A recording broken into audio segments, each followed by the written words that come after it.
Maior bioma tropical do mundo, a Amazônia é muito mais do que uma vasta extensão de florestas e rios.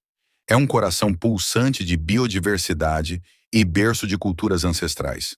Abrangendo 9 países sul-americanos, com a maior parte de seu território localizada no Brasil, essa região monumental desempenha um papel fundamental na manutenção do equilíbrio ecológico do planeta. Possui uma variedade incomparável de espécies animais. Sua flora é vasta e diversificada, com milhares de espécies de plantas, muitas delas endêmicas, o que quer dizer que só são encontradas nessa região.